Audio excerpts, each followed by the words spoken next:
Bismillahirrahmanirrahim. Assalamualaikum warahmatullahi wabarakatuh. Allahumma salli ala Sayyidina Muhammad.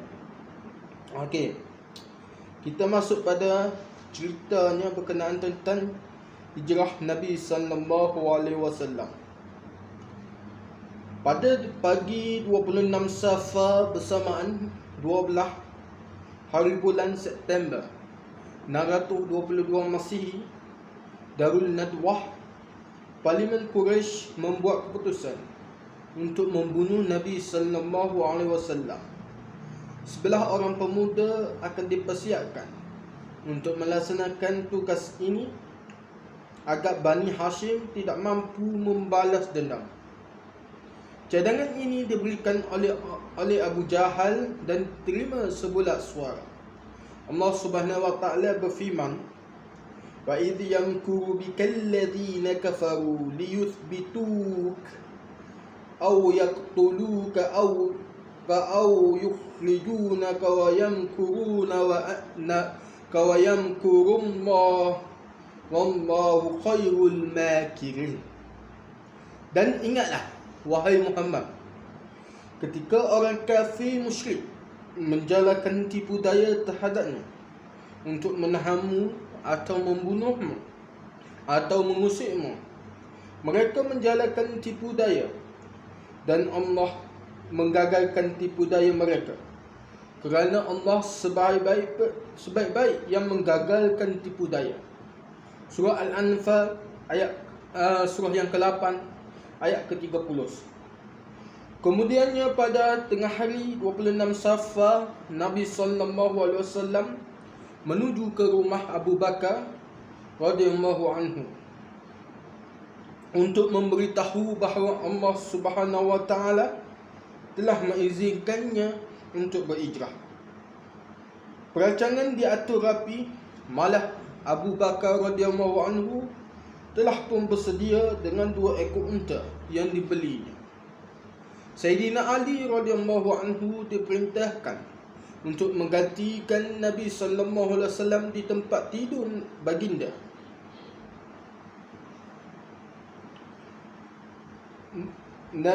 Gambar ni Sayyidina Ali, kisah di mana Sayyidina Ali menggantikan tempat tidur tu. Kisah Sayyidina Ali tidur di atas tempat tidur Rasulullah sallallahu alaihi wasallam ini diriwayatkan oleh Imam Ahmad, Abdul Razak dihukum hasan oleh Ibn Hajar dan Ibn Qasir.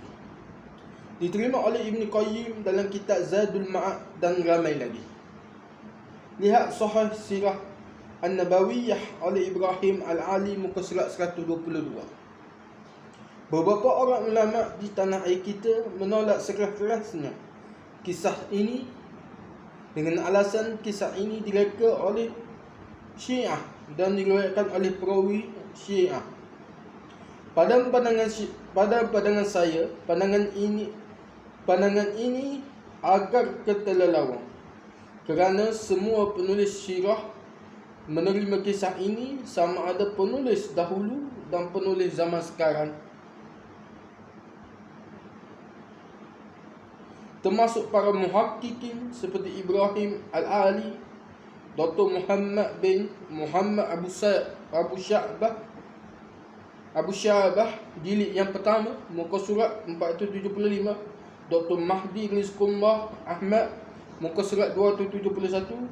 Dr. Akram Diyat pula berpendapat kisah ini dhaif, tetapi beliau menyebutkan pendapat ulama yang lain seperti Ibn Hajar dan Ibn Qasir yang menerima kisah ini. Namun pada muka surat 210, Dr. Akram Diyat mengemukakan riwayat yang berstatus hasan tentang perkara ini. Komen Dr. Mahdi Rizqullah di dalam kitabnya As-Sirah An-Nabawiyah fil Masadir Al-Asliyah juga sangat baik untuk dipertimbangkan. Kita sambung lagi kisah dia.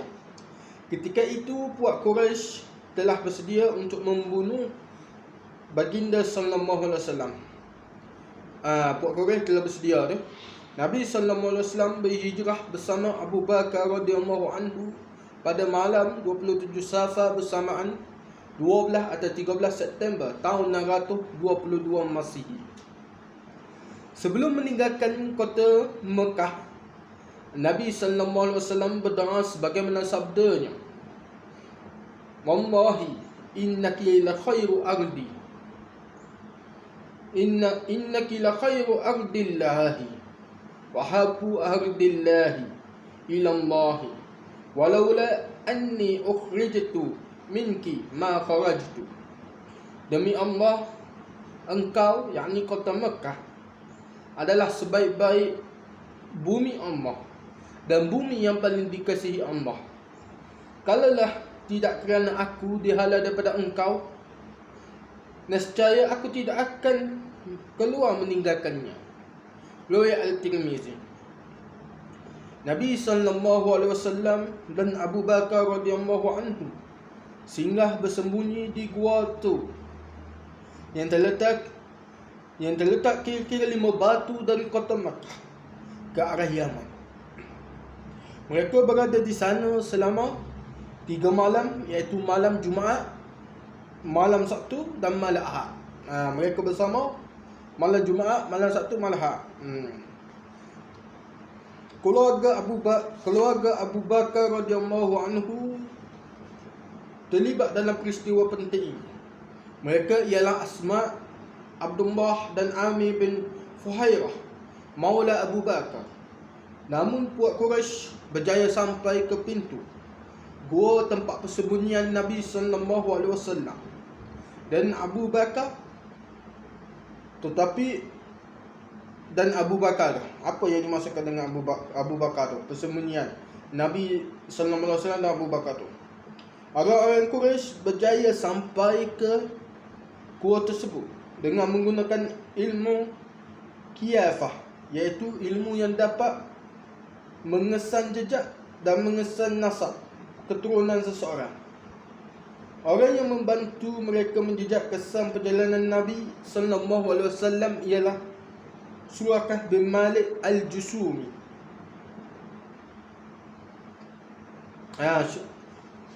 Surakah yang membantu untuk menjejak Nabi sallallahu alaihi wasallam dengan Sayyidina Abu Bakar radhiyallahu anhu. Tetapi Allah Subhanahu Wa Taala, tapi ada elak dia.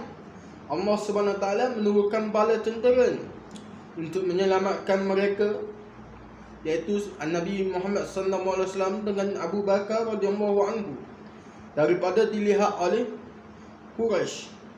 Seekor labah-labah diperintahkan oleh Allah Subhanahu Wa Taala untuk membuat sarangnya di mulut gua tersebut.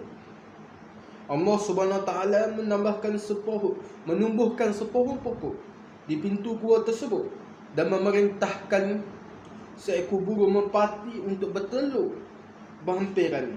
Firman Allah Subhanahu Wa Taala, "Illa tansuruhu faqad nasrahullah wa idh akhrajahu alladhina kafaru thaniya ithnaini idh huma fil ghar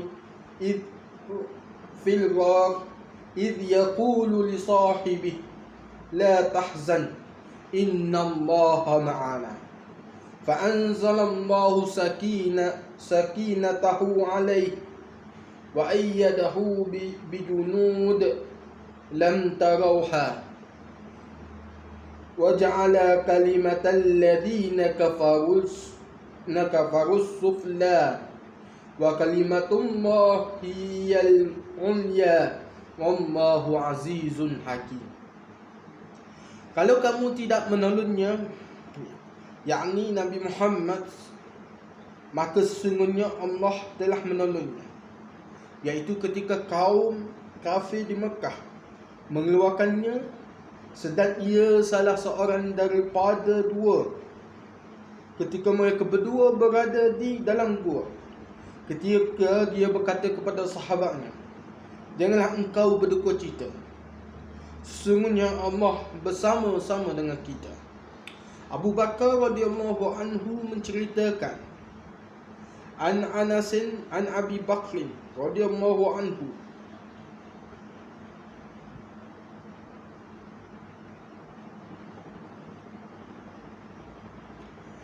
Abu Bakar radhiyallahu anhu menceritakan an Anasin an an Abi Bakr radhiyallahu anhu qala qultu lin nabiy sallallahu alaihi wasallam wa ana fil ghar law anna akhazahum nazara tahta qadamayhi la absarana faqala ma zannuka ya Aba Bakr bisnainillahi thalisuhuma. Aku berkata kepada Nabi sallallahu alaihi wasallam ketika aku berada di dalam gua, jika salah seorang daripada mereka melihat di celah kakinya, pasti dia akan nampak kita. Baginda bersabda, apa engkau anggap wahai Abu Bakar terhadap dua orang yang Allah SWT adalah orang yang ketiga yang berada bersama-sama mereka? Riwayat Bukhari. Berapa orang yang mengikuti perjalanan hijrah? Yang pertama, Rasulullah sallallahu alaihi wasallam. Yang kedua, Abu Bakar radhiyallahu anhu. Yang ketiga, Abdullah bin Uraikid radhiyallahu anhu. Yang keempat, Amir bin Fuhairah radhiyallahu anhu. Tawaran 100 ekor unta juga diumumkan bagi sesiapa yang berjaya mendapatkan Rasulullah sallallahu alaihi wasallam dan Abu Bakar radhiyallahu anhu. Nabi sallallahu alaihi wasallam bertolak daripada Gua Sur pada malam Isnin 1 Rabiul Awal bersamaan 16 September 622 Masihi. Baginda melalui jalan tepi pantai yang jarang dilalui oleh orang ramai dengan dipandu oleh Abdullah bin Uraikid yang bukan Islam. Tersilap sebut tadi Abdullah bin Uraikid radhiyallahu anhu. Terdapat beberapa peristiwa yang berlaku dalam perjalanan hijrah. Pertama, Suraqah bin Malik berjaya sampai kepada Nabi sallallahu alaihi wasallam dan Abu Bakar. Yang kedua, mukjizat Rasulullah sallallahu alaihi wasallam di kemah Ummu Mabak di Kudaid. Yang ketiga, bertemu dengan rombongan Al-Zubayr. Yang keempat, Buraidah Al-Aslami bersama 70 orang kaumnya memeluk Islam. Semoga bermanfaat, hidup untuk memerdekakan ummah. Assalamualaikum warahmatullahi wabarakatuh.